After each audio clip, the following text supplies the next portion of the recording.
There's another vision I want to give right now that's called the Prince Charles vision. The reason it's called Prince Charles is because he's in it. And many students of Bible prophecy who believe that there's a possibility he could be one of the men of the Antichrist or the Antichrist have written and asked permission to use this vision and some of these explanations. I don't know about that yet. Again, I say that isn't my expertise. Please don't ask me, do I think Prince Charles is the Antichrist? I don't know. I know he was in the vision. In the vision, this one happened in 1982. We were living, February of 1982, we were living over in Portland, Oregon, the Pacific Northwest. The Lord woke me up early in the morning, said, get down and pray, and seek my face. I went down, got on my knees, began to seek the Lord, and I had this vision. In the vision, an angel came to me and said, I want you to take your wife, and at that time we had 10 of our 13 children at home.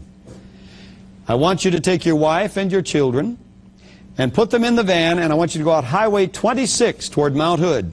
Stay on that highway till you come to government camp.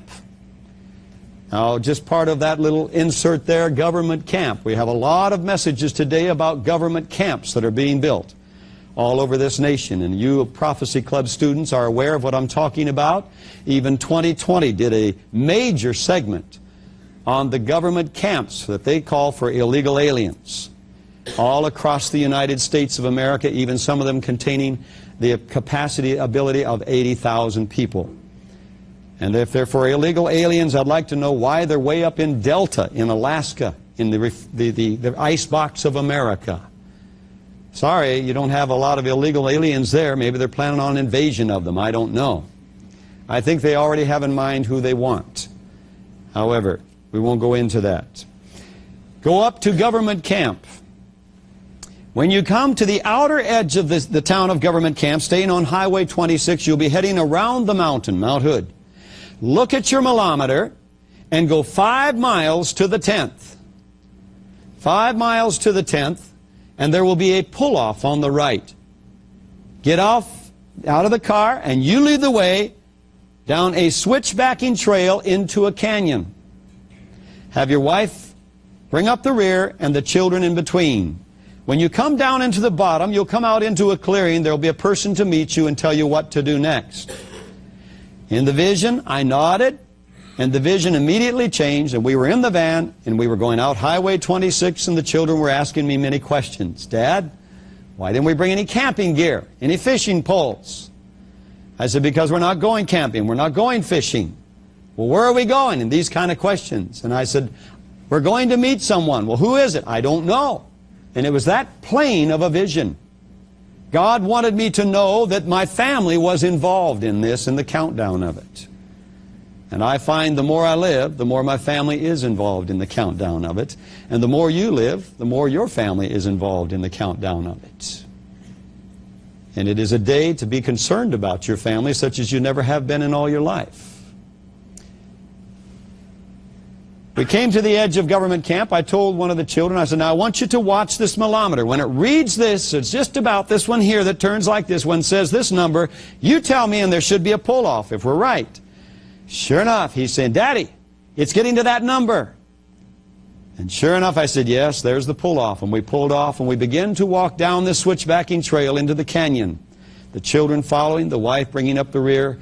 Just like the instructions, we came out into an opening down on the bottom, out into a clearing, and here standing was an English butler. Very proper, standing poised with a full black tuxedo on, very proper with a white towel over his arm, and he just looks at us and he's standing at attention like as we come out into the clearing. He was expecting us. And he says, now then, you've arrived, follow me. And so we followed him across the clearing. And we came to the edge of the clearing, and I didn't realize it, but it went down farther into the very floor of the canyon.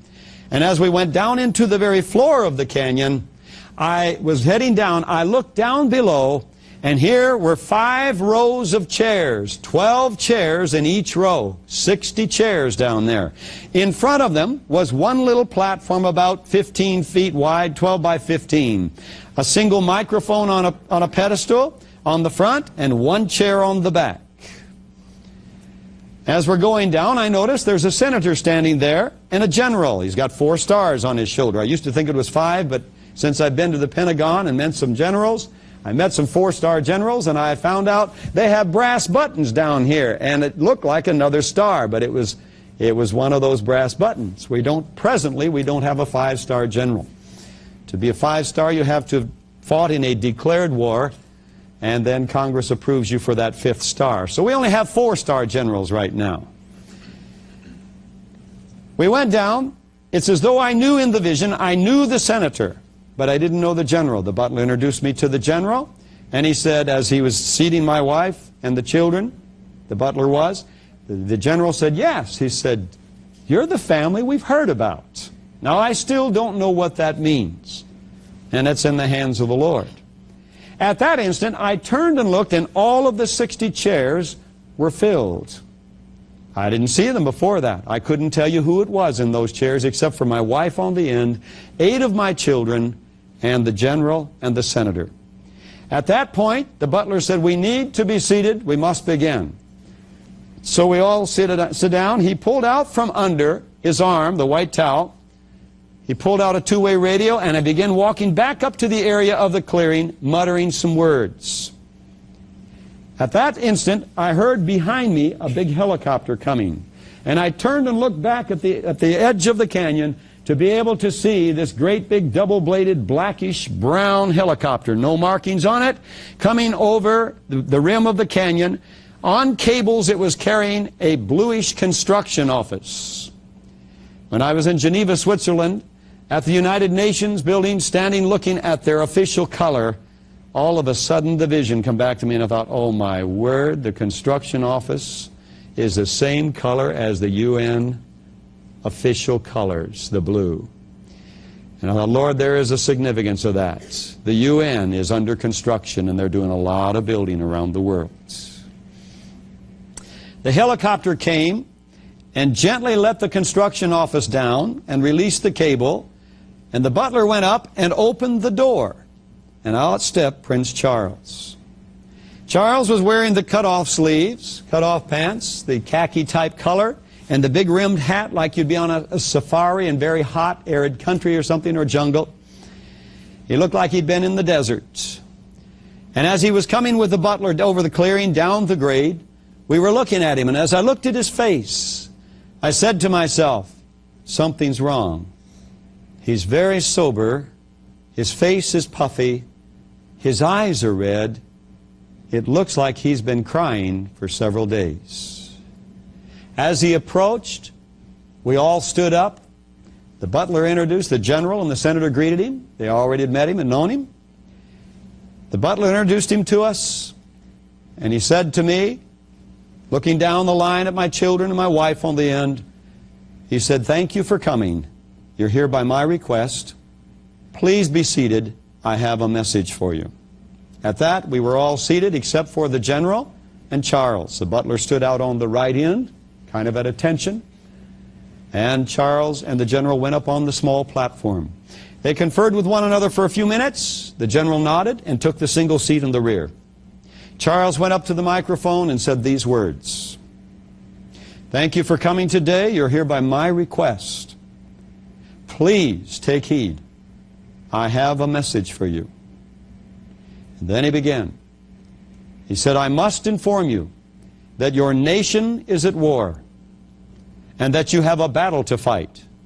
But the saddest thing is you must fight it without God.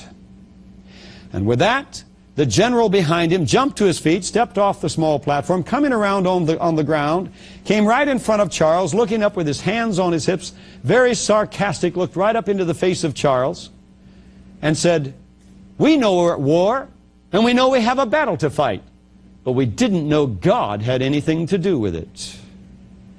And with that, Charles came up with his hands that were down at his side, and in a sweeping motion like this, brought his fingers right down between the general's eyes and said, and sir, that is your mistake. And with that, Charles and the general began arguing whether God had anything to do with this war and this battle or not.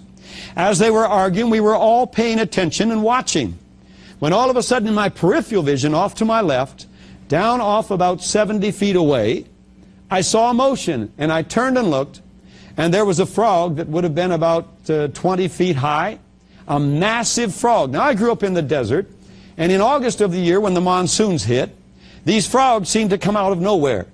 And they're very plump frogs. It makes you wonder how they can be so fat. And they are dark, dark green. Dark, dark green.